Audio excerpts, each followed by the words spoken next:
Hi, my name's Glenn. I'm making this video on behalf of the Movember Foundation to try and help raise awareness, help guys out there who are suffering with depression, and just let guys know that they're not alone. I've suffered with depression and anxiety my whole life. But it wasn't until 2016 when I had a breakdown. I actually was diagnosed with it and started to get help. I just woke up one morning, got ready for work, got to the front door, and I just couldn't open it. I couldn't open the front door, I couldn't go out, and I just did not know what was happening. I paced around the house for a good 10 minutes, and every time I came to the door, something was stopping me. Just a voice in my head, there was just a block. I couldn't leave the house. I didn't know what to do, so I phoned the NHS helpline 111. Spoke to a very nice lady there, and she said, "Okay, are you on your own?" I said, "No, my wife's upstairs in bed." She said, "Right, you are in the middle of a nervous breakdown. What I need you to do is I need you to go and find your wife. I need you to tell her what's happening, and you need to get help now." So I went back upstairs, got back into bed with my wife. She turned over, "Oh, everything okay?" And that was it. I just cried. I could not stop crying for about 10 minutes. My poor wife, she was absolutely petrified, but looking back, it was the best thing that could have ever happened to me, because from that point, we went to the doctor, we got a diagnosis, and I could actually start to understand what had been happening to me all these years. And I think that's one of the main things, is going out there and getting help, is talking to friends and family, starting to try and recognise what is happening and helping them recognise, because sometimes you're in the middle of it and you just can't see what's happening to yourself. And I've had it, many times over the years, when my wife will take me to one side and say, "You're not okay." And "No, I'm fine. She said, "No, don't tell me that. I can tell you're not okay," because she's become tuned in to when I'm good and when I'm bad. So it's really important to get out there, share what's going on with friends and family, so that if you can't spot it yourself, at least there's someone out there that can spot it for you. One of the main things, friends and family constantly tell me, and my wife even got me this little card that I carry in my wallet: "You are enough."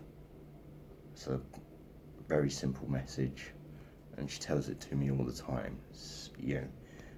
You are enough as you are. You don't have to be, a superhero. You don't have to be the richest guy in the world. You don't have to be the smartest. You don't have to be the funniest. You don't have to be the cleverest. You just have to be you, and be you as much as you can. And there are people that don't want that, and that's fine, and that's something that I've struggled with, is, you're not going to be the best person for everyone, but the people that you are the best for will do anything for you, and because they know that you'll do anything for them. How do I cope?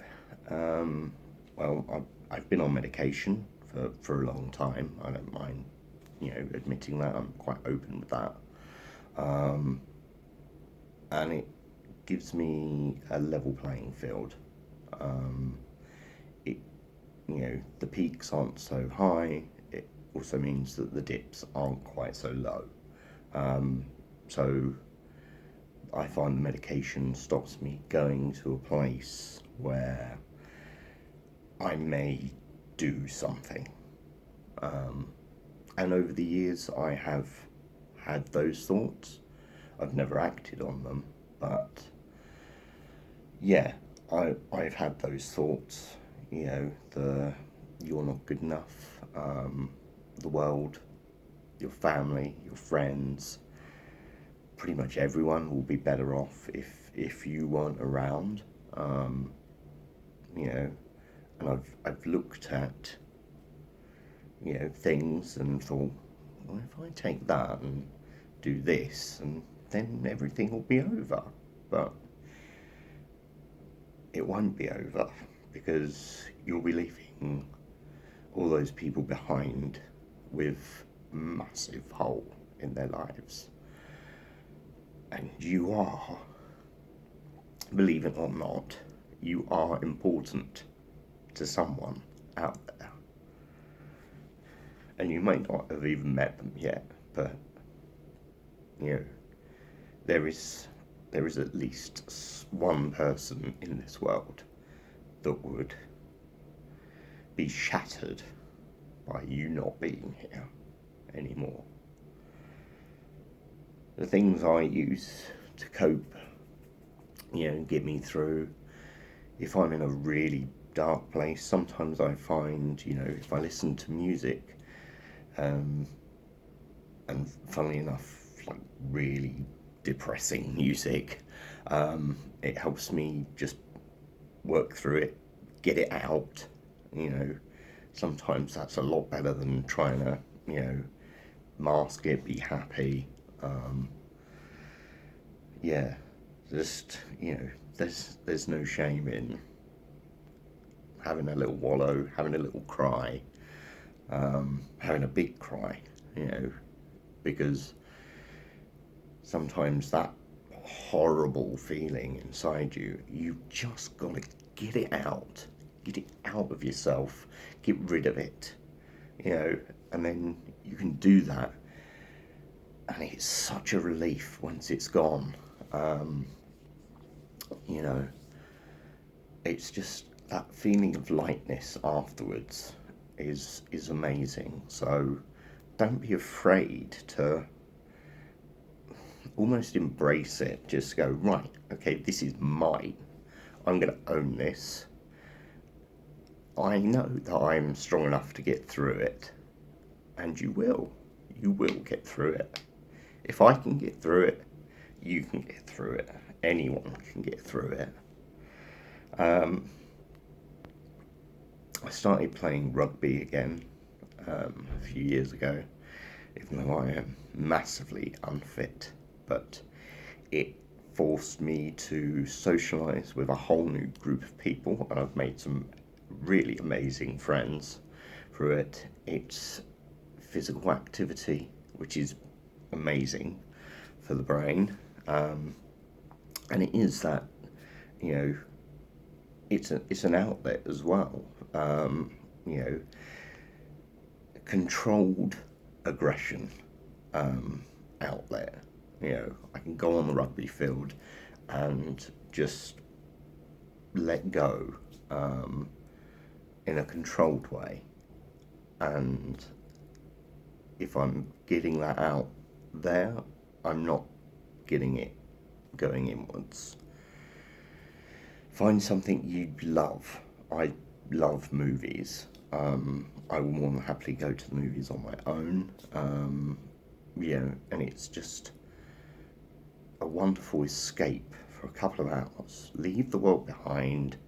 Just escape to a completely different world. The main thing is reach out. There's so many amazing organisations out there. Samaritans, the Movember, Foundation. Because I'm madly into rugby. the Harlequins Foundation have been brilliant with me, giving me support. I absolutely love the Movember campaign because I love being ridiculous and having a stupid moustache on my face for a month and having people go, what on earth do you look like that for? And then it gets me a starting point to talk about it, to say, well, this is something that's really important to me. Give us your money. So I just want to end this video just saying that, guys, you're not alone. You are enough. Reach out to a friend, to a family. If you can't reach out to a friend or family, reach out to a stranger, but reach out to someone because you matter. Take care.